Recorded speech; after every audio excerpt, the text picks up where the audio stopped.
Hello, good people. Welcome back to our channel. We're so excited to have you again.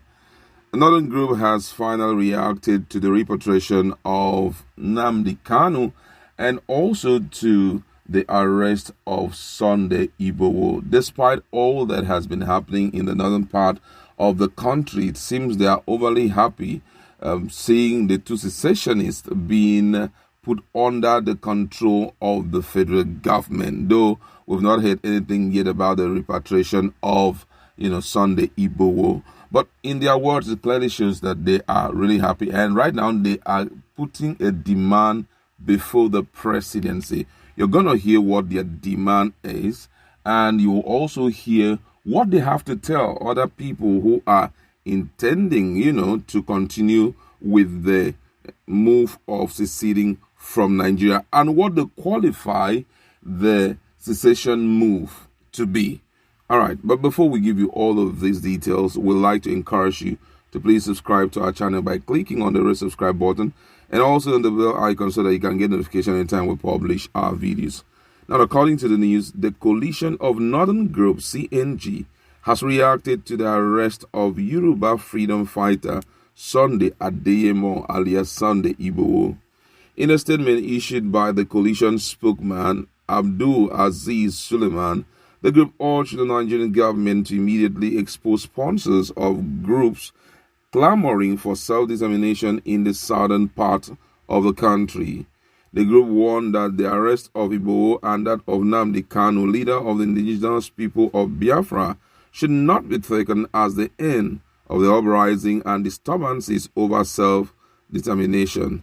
CNG said Igboho's arrest should serve as a warning to followers who are instigating into setting fire to their own backyard, whereas the instigators of such lawlessness and violence almost all the time have a fallback option that include escaping abroad. According to the statement, and I read, it said, from the outset, we wish to be categoric that the arrest of Igboho and Kanu should not be mistaken as bringing about the end to the uprising and disturbances over self-determination perpetuated by southern Nigerian elites and government who use talks like Igboho and Kanu. We insist that rather than seeing the arrest as an end in itself, it should be the beginning of the processes for self-determination by any unit that wants to go. Therefore, we insist on a peaceful referendum for separation from a people who would, at the slightest of pretext, attack, kill, and destroy people of other regions and their properties, especially those from the north. The arrest of Igboho is government's business, and so long as it conforms with the principle of rule of law and international criminal justice procedure. We are not yet sure what he is going to be charged with, but expectedly incitement to violence against Northerners would be one of them. We all know that threats of violence cessation anyway are a grave offense that no government will condone. From records of history, it is only northern Nigeria that has not called for the breakup of the country at the slightest of pretense. With the arrest of Kanu and now Igboho, we are hoping that government would go beyond prosecution to digging up and exposing their sponsors and the agenda behind them. While Kanu's case may be attributed to some form of insanity which was exploited by the Southeast elite who were playing a double game, Igboho is a deliberate and calculated, supported and encouraged attempt by the Yoruba leaders, including their government, to scare the North into agreeing to cede power without competition. Unfortunately, they took it too far by arming Igboho and setting him against law-abiding citizens from other regions, particularly the North.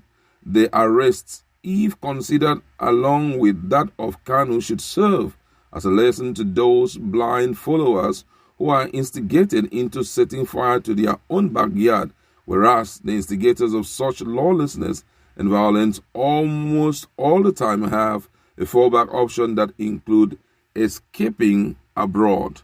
The two arrests also attest to the level of cross-regional cooperation that is working across Africa. Wow. They've spoken about a lot of things, and we're going to be looking at that and also take into consideration the opinion of other persons about this statement. Now, one of the things I want to talk about here specifically has to do with the issue that they are always instigators behind this secessionist, and that's where we get it all wrong. These guys are freedom fighters, and what they are doing is not the case or has nothing to do with the issue of winning power back to the South. And if you've been following up on these people and some of the investigation that have been carried out thus far, you will see that most of the time these guys are being given money to buy them over, to let them forget about the push for secession or the agitation for secession. And they'll keep telling you that the reasons are well spelled out. And their reason is that they are tired of being under, intense pressure, or under, a kind of a coverage where there are no regards to the Constitution, especially when it comes to federal character principle. For example, if you look at thus far the appointments that we have seen in the country, you see that virtually all the military, positions are given to the Northerners, and there are key things that are happening which clearly shows that nobody seems to have regard. Imagine, let's be real, try to be very objective. Despite how much oppression, how much trouble that was going on in the southwest, in the southeast, in respect to Fulani issues, nobody cared to talk about it. They go in, they kill, they do all manner of things to these people, and nobody cares about it. Everybody just feel that it's very okay. Now, if you go to this Ibadan or go to some state in the southwest, they can give you long list of people who are dead today as a result of the activities of Fulani headsmen. What they have done thus far is enough for they to be manhunt on every one of them who are involved in this thing. But nobody cares about it. Now, these guys came up and they're like, we are tired of this going on, and nobody is talking about, nobody is willing to pick these issues up and address them with so much, willingness to providing solution to it. And that's why when Igboho came up and ahead of what has been happening in Ibaraba, ahead of what has been happening in other parts, he's like, man, these guys, their own is too much. Yeah, we know there are some good people, but the bad ones are many. And then he started the fight so that he can free his people. Because you just can't imagine people coming to sojourn with you, and at the end of the day, the host communities are the one running away from them, complaining of all manner of trouble that they have been going through. The same with the southwest or southeast. The southeast have gone through a lot. There are billions of, let me say countless, let me not use the word billion. There are countless videos that have hit media waves, where you see with your eyes open how different people are having horrible wounds and all of that. Sometimes they enter, they clear the whole family. Fulani husband. Nobody talks about it. And that was why Nnamdi Kanu had to take the move, seeing the way the so-called the governors were quiet over what was happening in the southwest. So this issue of saying that it is because you're trying to win power back and all of that, that is not true. One of the best things that the government can do is to let the people come to a point where they themselves will be convinced that truly the leader at top there, at the central point, is actually the president of every Nigerian. That's how it should be. Whereby even if your people go somewhere and they mess up, you deal with them exactly how you would deal with every other Nigerian who messes up. That's how it should be. If you do that, I'm telling you, all this secession move and all of that, some of them wouldn't even have, followers. Nobody will be following them. These are some of the things we have to look at and handle it with all amount of carefulness if we want to still maintain Nigeria as one. Nigeria is so beautiful as a country if we stay as one. Diversity in culture, diversity in custom, diversity in language and all of that. It's beautiful.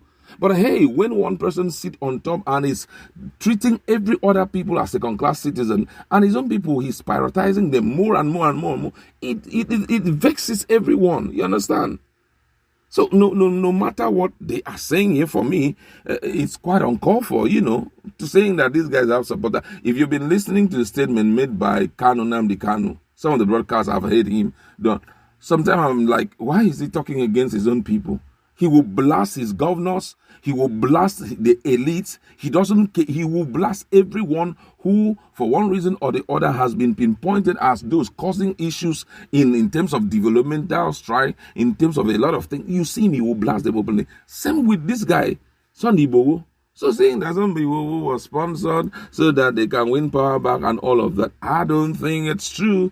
I don't think that's personal, But however, the president possibly has heard what they've said, and we're waiting to see what the reaction will